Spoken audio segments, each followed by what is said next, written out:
దేవుని నామమునకు మహిమ కలుగును గాక. ఉదయకాల సమయంలో మరొక మిషనరీ గురించి తెలుసుకొని దేవుని నామాన్ని మహింపరచుకుందాం. ఆ యొక్క మిషనరీ యొక్క పేరు ఈ స్టాన్లీ జోన్స్. ఈయన జనవరి 3, 1884 మేరీల్యాండ్లోని బాల్టిమోర్లో జన్మించారు. అతను బాల్టిమోర్ పాఠశాలలో విద్యను అభ్యసించి 1907లో కెంటకీలోని విల్మోర్లోని ఆస్బరీ కళాశాల నుండి పట్టభద్రుడయ్యే ముందు సిటీ కాలేజీలో న్యాయశాస్త్రం అభ్యసించారు. అతను ఆస్బరీ కళాశాల అధ్యాపకుడిగా ఉన్నప్పుడు 1907లో మెథడిస్ట్ ఎపిస్కోపల్ చర్చ్ యొక్క బోర్డ్ ఆఫ్ మిషన్స్ ఆధ్వర్యంలో భారతదేశంలో మిషనరీ సేవకు పిలువబడ్డాడు. అతను భారతదేశానికి ప్రయాణించి దళితులతో సహా అత్యంత నెమ్మ కులాలతో పనిచేయడం ప్రారంభించారు. అతను భారత స్వాతంత్ర ఉద్యమంలోని అనేక మంది నాయకులకు సన్నిహిత మిత్రుడయ్యాడు మరియు తన మత సామరస్య కృషికి ఎంతగానో ప్రసిద్ధి చెందాడు. అతను ఈ విధంగా అన్నాడు: శాంతి సహజంగా ఉద్భవించే పరిస్థితుల యొక్క ఉత్పత్తియే శాంతి. 1911లో అతను భారతదేశంలో కలిసిన తోటి మిషనరీ మేబెల్ లాసింగ్ను వివాహం చేసుకున్నాడు. వారికి ఏకైక కుమార్తె యూనిస్ 1914లో జన్మించింది. అతని మరియు ఇతర సమకాలీన నివేదికల ప్రకారం భారత స్వీయ నిర్ణయాధికారం కోసం అతనికున్న స్నేహం అప్పుడే ఎదుగుతున్న భారత జాతీయ కాంగ్రెస్ పార్టీ నాయకులతో అతనికి స్నేహం ఏర్పరచుకోవడానికి దోహదపడింది. అతను మోహన్ దాస్ కే గాంధీ మరియు నెహ్రూ కుటుంబాలతో కూడా చాలా సమయం గడిపాడు.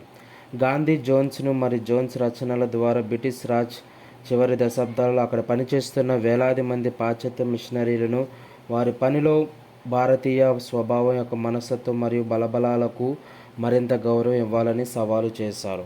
1925లో సెలవుపై స్వదేశంలో ఉన్నప్పుడు అతను భారతదేశంలో తాను బోధించిన మరియు నేర్చుకున్న విషయాల గురించి తన సేవా సంవత్సరాలపై ఒక నివేదికను రాశాడు. ఇది 1926లో విడుదలైన the Christ of the Indian road అనే పుస్తకంలో ప్రచురింపబడింది మరియు బెస్ట్ సెల్లర్గా నిలిచింది. ఇది 10 లక్షలకు పైగా కాపీలు కూడా అమ్ముడయ్యాయి.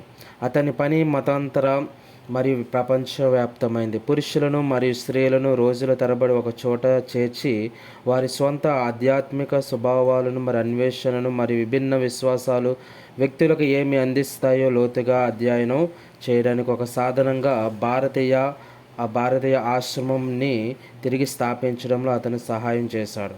1930లో ఒక బ్రిటిష్ మిషనరీ మరియు భారతీయ పాస్టర్తో కలిసి స్వదేశీకరణ అనే దృఢమైన క్రైస్తవ మిషనరీ సూత్రాన్ని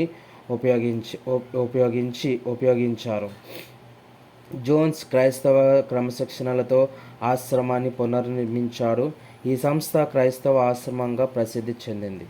డిసెంబర్ 7, 1941కి ముందు నెలల్లో అతను ఫ్రాంక్లిన్ డి రూజ్వెల్ట్ మరియు యుద్ధాన్ని నివారించడానికి ప్రయత్నిస్తున్న జపనీస్ నాయకులకు నమ్మకస్తుడుగా ఉన్నాడు. రెండవ ప్రపంచ యుద్ధ సమయంలో అతని కుటుంబం భారతదేశంలో ఉండగా అతను యునైటెడ్ స్టేట్స్లో చిక్కుకుపోయాడు.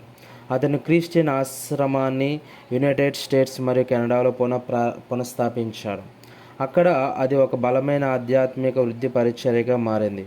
ఈ సమయంలో జోన్స్ 6 నెలలు ఉత్తర అమెరికాలో నగరవ్యాప్త స్వార్థ మిషన్లు, క్రిస్టియన్ ఆశ్రమాలు మరియు ఇతర ఆధ్యాత్మిక జీవిత మిషన్లను నిర్వహిస్తూ గడిపాడు మరియు మిగిలిన 6 నెలలు విదేశాలలో గడిపాడు. అతను ప్రపంచంలో దాదాపు ప్రతి దేశంలో కూడా బోధించాడు మరియు క్రిస్టియన్ ఆశ్రమాలను నిర్వహించాడు.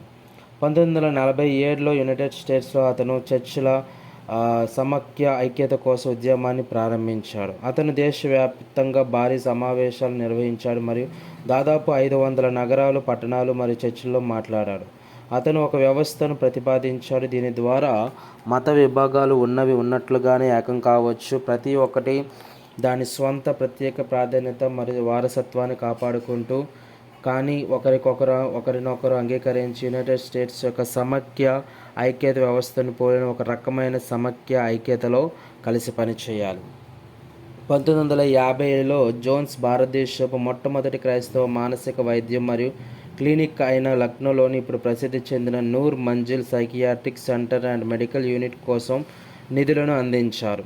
ఇక్కడి సిబ్బందిలో భారతదేశం, ఆసియా, ఆఫ్రికా, యూరప్ మరియు అమెరికాకు చెందిన నిపుణులు ఉన్నారు. వీరు వేలాది మంది రోగులకు సేవలు అందిస్తున్న ఈ క్రైస్తవ సంస్థలో సేవ చేయడానికి లాభదాయకమైన వృత్తులను వదులుకున్నాడు. డిసెంబర్ 1971 88 సంవత్సరాల వయసులో ఒక్లహోమా క్రిస్టియన్ ఆశ్రమానికి నాయకత్వం వహిస్తున్నప్పుడు జోన్స్ పక్షవాతానికి గురయ్యారు.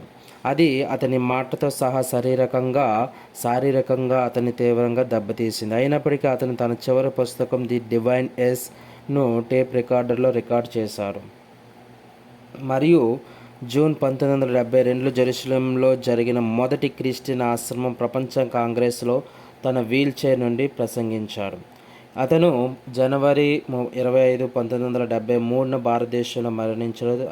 తర్వాత తన భార్య అయిన మెబెల్ తను చూసుకున్న 5 సంవత్సరాల తర్వాత ఆమె కూడా మరణించింది. ఈ విధంగా ఆ యొక్క జోన్స్ ఆ యొక్క మేరీల్యాండ్లో జన్మించి మన భారతదేశానికి వచ్చి విశేషమైన సేవా పరిచర్యను ఆయన చేసినారు. ఆమేన్.